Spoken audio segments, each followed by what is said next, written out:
Abra sua Bíblia no Evangelho de Lucas, no capítulo 7, por gentileza.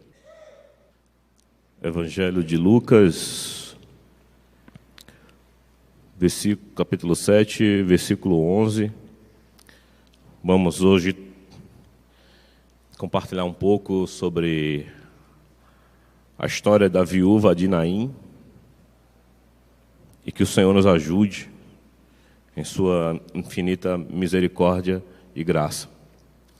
Eu tenho pregado uma série de mensagens que do final do ano para este ano o Senhor me deu, que é sobre o Cristo extraordinário, na perspectiva de podermos termos esta visão de Jesus, de quando nós olharmos para Cristo, nós possamos enxergá-lo em sua plenitude, daquilo que ele tem, que ele é e que emana de si. E nós não podemos nunca perder a referência, o padrão de que Jesus é sobremaneira extraordinário.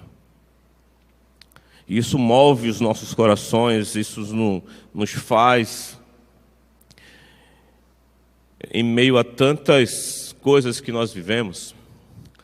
Talvez essa mensagem de hoje à noite seja reduzida a um público bem seleto. Quando eu estudava esse texto, e já eu conheço esse texto há muitos anos, eu não encontro muitas informações dos mais eruditos e mais famosos comentaristas, e deixa a gente um pouco sem muita informação. Então a gente precisa buscar oração para que o Senhor nos dê graça de compreensão sobre o texto. E para mim e para você que vive situações das mais complexas, e para mim, como ministro do Evangelho, pregador, é difícil porque os sinônimos e as palavras que eu vou usar, elas são tão usuais em aspectos tão fora daquilo que é o Evangelho, que é difícil para a gente também pregar. Mas eu não posso negar a verdade do texto, deste Cristo extraordinário, que eu espero nessa noite, ao término dessa mensagem, que Ele alcance-nos de forma extraordinária. Que no poder do Espírito Santo, na autoridade desse texto, dessa palavra, firmada nos céus, e da pessoa do Pai, do Filho e do Espírito Santo sejam glorificados, mas que eu e você sejamos impactados. Esse livro, esse evangelho é escrito por um médico que conhece de medicina, mas era um homem extremamente erudito, além da medicina, um historiador. E Lucas, ele também escreveu o livro de Atos. Mas dentro dos 4 evangelhos, ele é o único gentil, porque todos os outros, como Mateus, Marcos e João, eram judeus. Então a perspectiva da visão, da cosmovisão de Lucas, é uma perspectiva muito parecida com a nossa. Aqueles que foram alcançados. Então o texto salta para Lucas com a inspiração divina e a sua própria experiência, de uma forma muito próxima, mentalmente, os gentios, aqueles que não eram judeus e foram alcançados pela graça de Deus. E ele vai apenas narrar fatos, porque nós sabemos que houve 3 situações de ressuscitamentos por meio de Jesus nos evangelhos. A filha de Jairo, Lázaro e o filho desta viúva. Vamos ler o texto, por gentileza, no capítulo 7, versículo 11.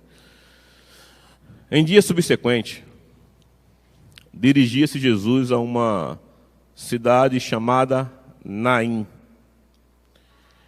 E iam com ele os seus discípulos e numerosa multidão.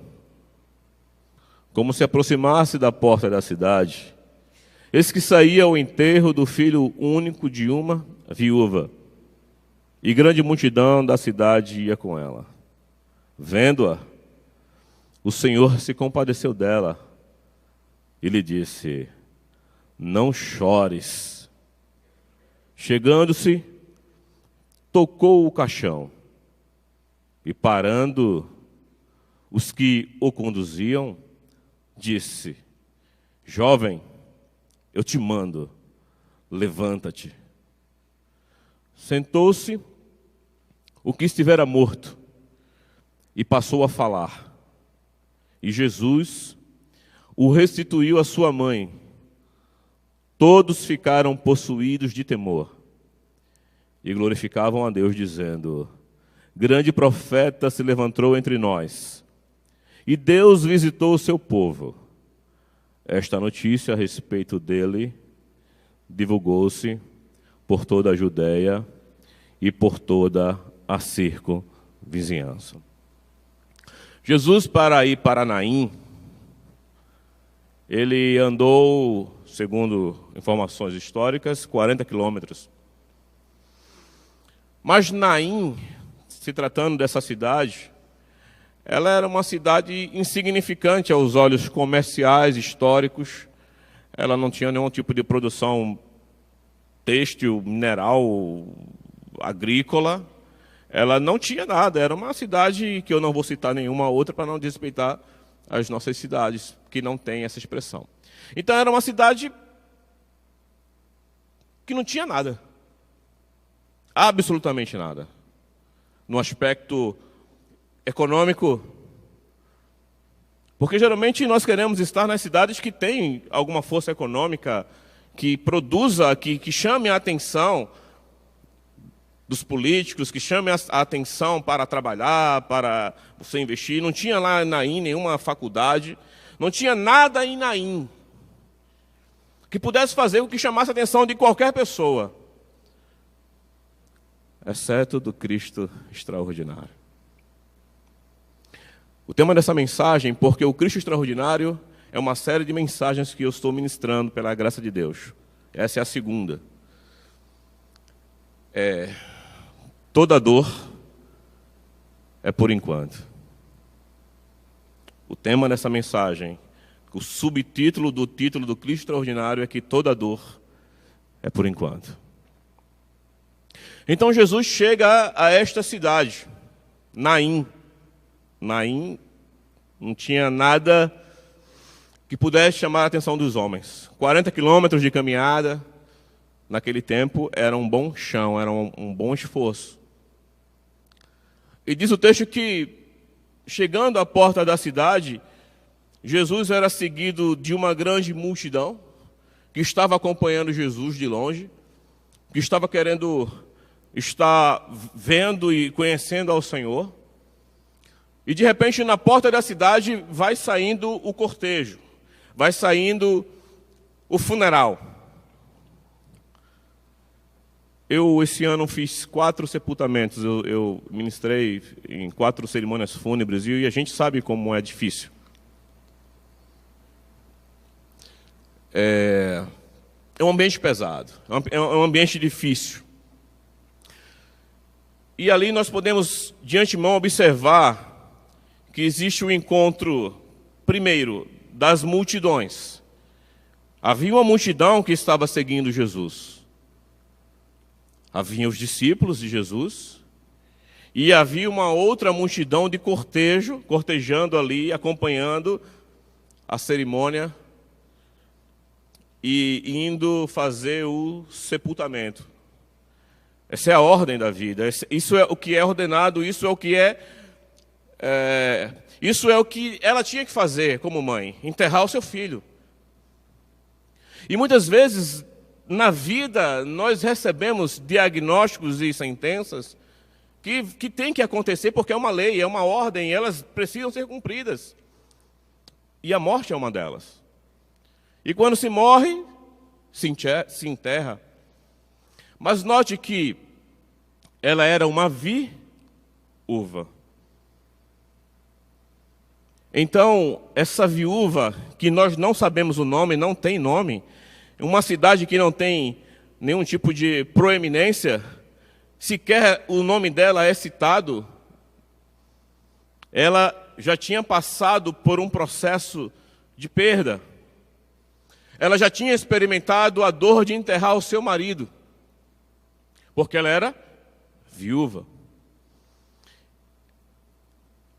E no contexto histórico, uma mulher que não tinha tanto valor social, que era tida como uma escrava, como um objeto perante a sociedade, ela agora estava perdendo o seu filho. É interessante que nós precisamos ir com bem calma nisto. Ela era viúva, ela já tinha perdido o seu marido, ela já tinha enfrentado o luto, a perda do seu esposo, e agora ela vai experimentar um novo processo, que é a perda do seu filho único. Talvez, se ela tivesse de 2 filhos ou 3 filhos, nós que temos mais de um filho, uma vez brincando com Shirley, eu disse, se tivesse que escolher entre um e o outro, não existe a condição da escolha. Não existe você, pai, leva esse e deixa aquele, a não ser que seja o Satanás, mas se não for, você não tem condições. Mas ela estava perdendo o seu único filho.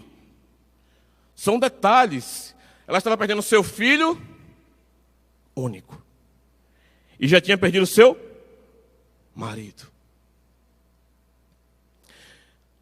Possivelmente, dentro do contexto histórico, ela teria que trabalhar. Ela perder ali toda a referência masculina na sua família. Ela não tinha mais uma referência masculina, nem de filho e nem de marido. Mas Jesus, de forma extraordinária, está ali e observe, existe uma multidão acompanhando aquele cortejo, talvez porque já tinha acompanhado o seu primeiro sofrimento, a perda do seu esposo, e agora aquela mulher perde o seu único filho. E vamos observar aqui o que Jesus, como Jesus ele observa e reage em relação a essa questão. Aqui no versículo 12. Como se aproximasse da porta da cidade, eis que saía o enterro do filho único de uma viúva, e grande multidão da cidade ia com ela. A primeira coisa está no versículo 13. Vendo-a. Irmãos, nós estamos falando de uma multidão que estava com Jesus. Nós estamos falando dos discípulos que estavam presentes. E nós estamos falando de uma multidão que estava acompanhando aquela mãe. Para que Jesus, no meio deste possível alvoroço, de tensão, pudesse vê-la, ela deveria estar exprimindo um alto sofrimento, ao ponto de chamar a atenção. Diz o texto que a primeira coisa nesse momento deste encontro é que Jesus vê-la de forma singular, de forma específica. A multidão possivelmente estava chorando, de repente um tio, uma tia, de repente um parente, um vizinho. Mas ele consegue olhar de forma singular e objetiva, vendo-a. Eu queria dizer para você que o Cristo extraordinário, ele nos enxerga de forma bem específica, ainda que no meio da multidão, ainda que no meio da tensão, ainda que no meio dos tumultos, Jesus consegue olhar-nos de forma individual, de forma singular. E o processo adianta porque não fica só no campo da visão, e a visão de Jesus não é uma questão oftalmológica, Jesus não enxerga no aspecto natural, Jesus estava enxergando toda a condição da estrutura humana, do ser humano. Vendo-a, o Senhor se compadeceu dela e lhe disse. O Senhor enxerga de forma individual, singular, mas o Senhor também se compadece. Essa palavra no original tem ideia de ser movido pelas vísceras, entranhas, órgãos, intestino. Jesus não teve uma visão apenas oftalmológica de enxergar como nós enxergamos, mas Jesus se compadece do fato e ele sente nas suas vísceras, ele sente no seu corpo, ele se coloca no lugar daquela mãe e ele começa a sentir compaixão. E esta é uma marca do Cristo extraordinário, compaixão, mas não uma compaixão passiva, de saber que nós estamos em sofrimento, mas uma compaixão ativa que gerou em Cristo dor, que a ideia do texto da palavra é esta. Trouxe uma compaixão, compadecimento, mexeu com o seu corpo. E lhe disse, não chores. A questão é, se ela pudesse responder para ele, Senhor, é o seguinte, como é que o Senhor está falando para eu não chorar? Eu já perdi meu marido, eu estou perdendo meu único filho, meu futuro está incerto, talvez me torne uma escrava, e o Senhor está dizendo para eu não chorar?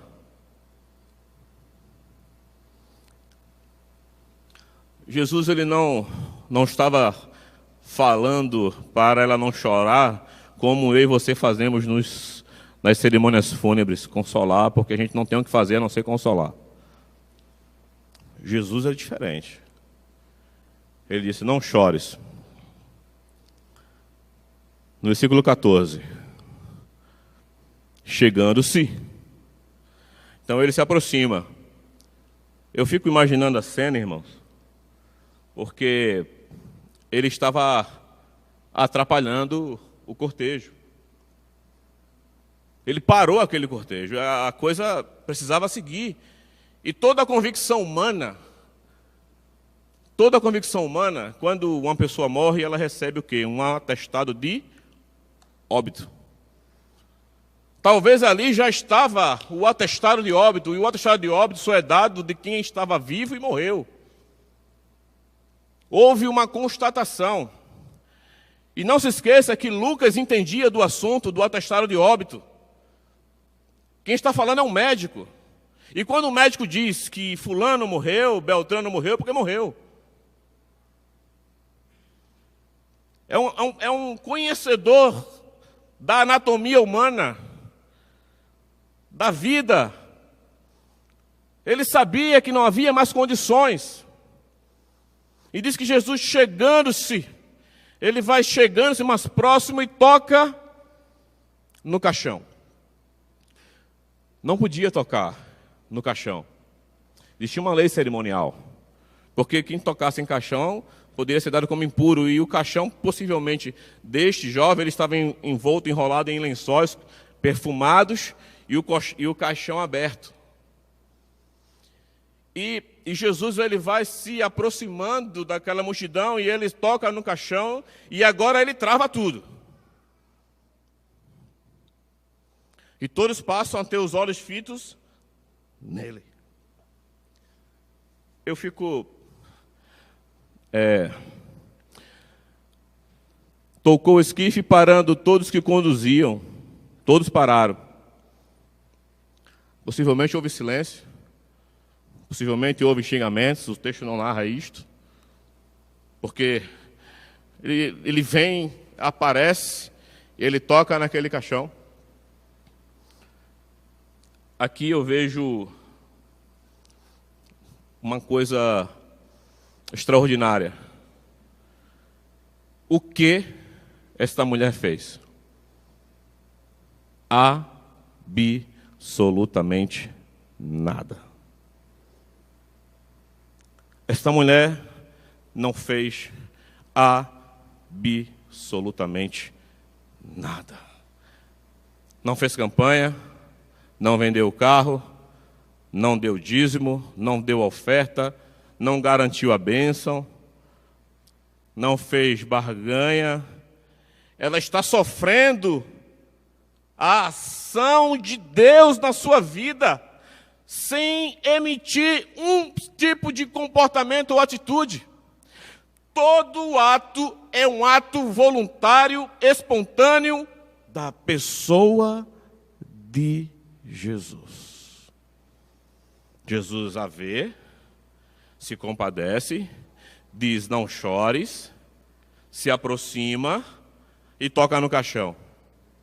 Até então, essa mulher, ela não exprime nada, ela não fez nada, ela não subiu a escadaria de joelhos, ela não precisou pagar a promessa. Isso chama-se graça, favor. Essa mulher, ela se deparou com uma locomotiva chamada graça. Ela foi atropelada pela graça de Deus. Porque graça é graça. E eu quero dizer para você nessa noite, que você pode ficar no seu silêncio, no seu sofrimento, que se for da vontade do Senhor, Jesus pode agir da mesma forma que Ele agiu na vida dessa mulher. E você pode ser surpreendido a qualquer milésimo de segundo do seu dia, de amanhã, de hoje, desta semana, deste mês. Porque nós estamos falando da impossibilidade. E aqui nós estamos tratando do grau máximo da definição que não tem mais jeito: a morte. Então o momento está tenso. Ele está com a mão no caixão. E todos estão olhando para ele. E ele diz. O que ele diz? O que ele diz? A igreja está lendo comigo, por favor. Lê. Irmãos, no Salmo 29, diz assim: a voz do Senhor é poderosa. A voz do Senhor é cheia de majestade. A voz do Senhor acalma a tempestade. A voz do Senhor quebra o cedro do Líbano. Você consegue se inclinar em adoração diante deste Cristo bíblico que está dando uma ordem e trazendo uma lição universal? Porque haviam duas multidões e haviam seus discípulos. Existiam três classes de pessoas. Uma multidão que seguia a vida, porque Jesus Cristo é o caminho, a verdade e a vida. Havia uma multidão que seguia o cortejo fúnebre, que estava seguindo a morte. E havia os seus discípulos que estavam diante do Cristo extraordinário e diante da impossibilidade. E diz: levanta-te.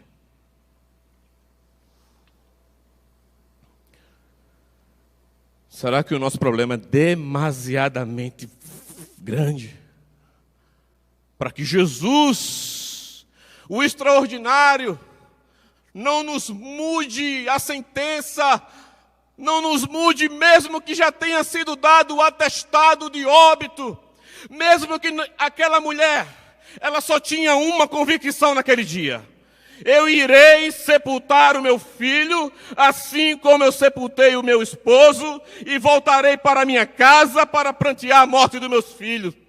Mas o Cristo extraordinário, em uma cidade insignificante, do qual o nome da mulher nós não conhecemos, se depara com a sua situação, se compadece dela, vê, se aproxima, toca no esquife e dá uma ordem extraordinária: levanta-te. Hebreus 13:8 diz assim: Ele, Jesus, é o mesmo ontem, hoje e eternamente. É neste Cristo extraordinário que nós devemos adorar e confiar, porque Ele é o mesmo ontem, hoje e eternamente. Diz o texto que quando Ele dá uma ordem, sentou-se o que estivera morto e passou a falar. E Jesus o restituiu à sua mãe. Meus irmãos, a ênfase desse texto em nenhum momento é o milagre. Esse é o problema de muita gente. O texto não está dando ênfase nenhuma no milagre. Ele olhou para quem? Para a mãe. Jesus se compadeceu de quem? Da mãe. Ele restituiu a criança, o jovem, a quem? Jesus se compadece de pessoas vivas. Já estava morto, já podia ser enterrado, segue o fluxo e próximo. Com Cristo não é assim. Recebe o atestado, não. Com Cristo, se Ele quiser, não seria irresponsável falar diferente disso. Se Ele quiser, segundo a sua vontade, Ele tem o mesmo poder para dizer hoje, levanta-te. E se Ele disser para você, levanta-te, você vai se levantar. Porque a ordem é dele.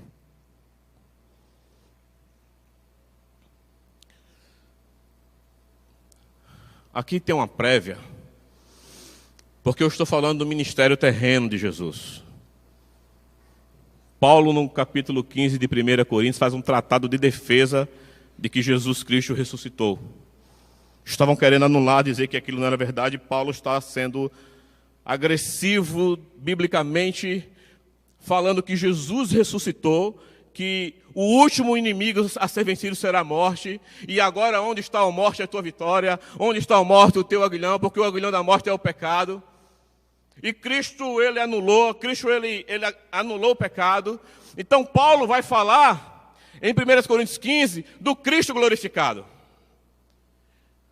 Da nossa inclusão, que a ressurreição foi um fato que apontava para aquilo que Cristo ia fazer na obra da cruz, perdoando os nossos pecados, nos justificando e trazendo uma esperança eterna. Por quê?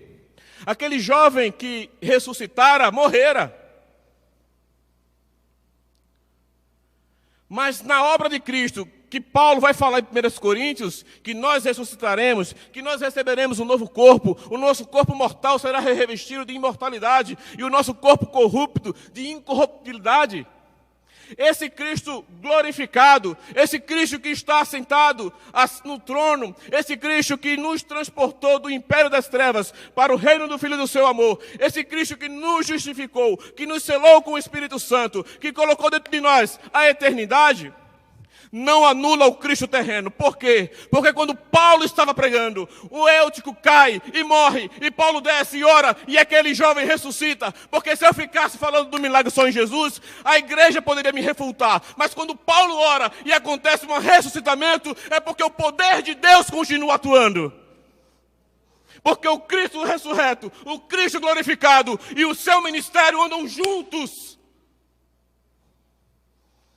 Mas a ordem primária é que ele reina e domina sobre os átomos, elétrons, prótons, células. Eu sei que tem irmãs que estão batalhando aqui contra o câncer. Eu estou enfermo também. Mas se ele der uma ordem, vai sair. Nós não precisamos ficar. Por quê? O jovem já tinha um atestado de óbito de um médico. Mas com Jesus, ele trouxe um nascido vivo. É um documento. Quem é pai aqui sabe que quando seu filho nasce, você precisa pegar aquele documento de nascido vivo, porque a criança nasceu viva e está viva. Porque se ela nasce viva e morre, tem que dar um atestado de óbito. Mas se ela nasce viva e continua viva, você recebe o nascido vivo. Então, era uma sentença. E Jesus faz a inversão. Estou falando isso da parte do Senhor, para que o seu coração seja fortalecido e consolado diante deste Cristo extraordinário. Eu não vou me delongar, não vou aqui fazer uma tese de quem é Cristo. Eu só vou dizer para você uma coisa: que a sua situação, ela pode, pela graça de Deus, ser mudada. O que foi que aquela mulher fez? Nada. Faça a sua parte, se medique, faça seus exames, se submeta a tudo que for necessário. É nossa responsabilidade. Mas sabendo que de repente você pode dar de cara a qualquer momento com este Cristo extraordinário. Estou falando para aqueles a quem Cristo quer fazer esta obra. Isso não é uma palavra antropocêntrica, a linha é muito fina. Eu não prego palavras antropocêntricas, eu me nego a isto. Mas eu estou falando da verdade do texto. De que Jesus pode. Porque Paulo vai dizer em Colossenses que nele, em Jesus, habitou toda a plenitude da divindade. Que Cristo, que tudo foi criado por Ele, por meio dEle e para Ele. Ele é a imagem visível do Deus invisível. Colossenses 3,15. Ele é o cabeça de todo o principado. Ele é o cabeça da igreja. Ele, na cruz, despojou principados e potestades. Ele, na cruz, cancelou o nosso escrito de dívida. Jesus ressuscitou. E com a sua ressurreição, Ele traz conosco a esperança.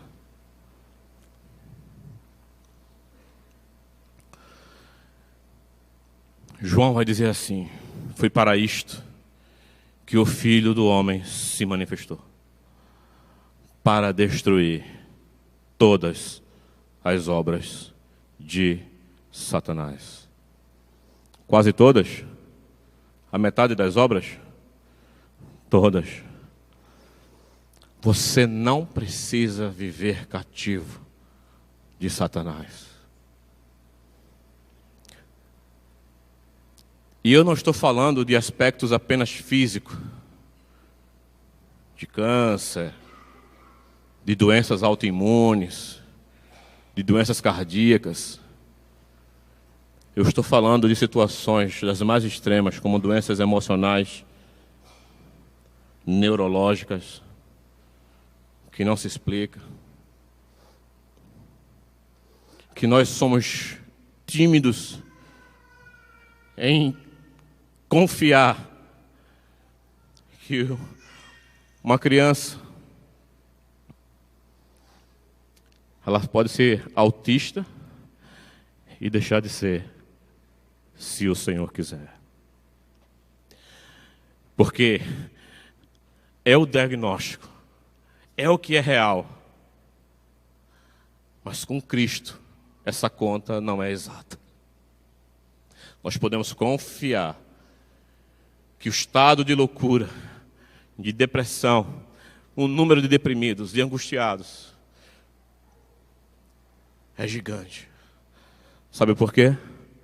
Porque estão nivelando a coisa pela cura. Mas não é pela cura, é pelo Cristo. Extraordinário.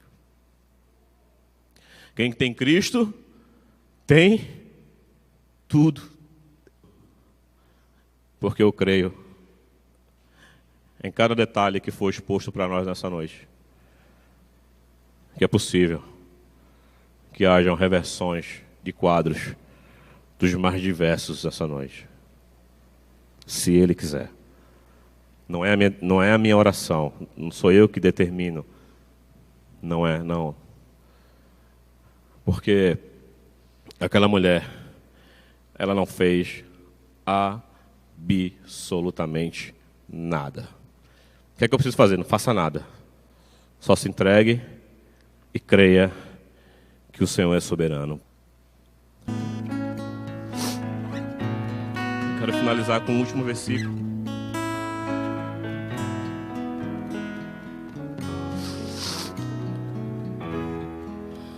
O resultado disso foi que, versículo 16,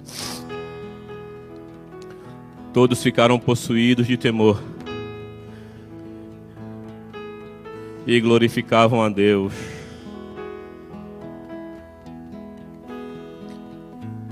O que Cristo fez e faz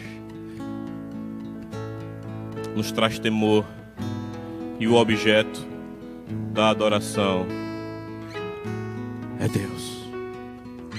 Não tem glória para o homem, não tem glória para o ministério, não tem glória para o pastor, para o pregador, para o líder, para quem pregou, para quem orou.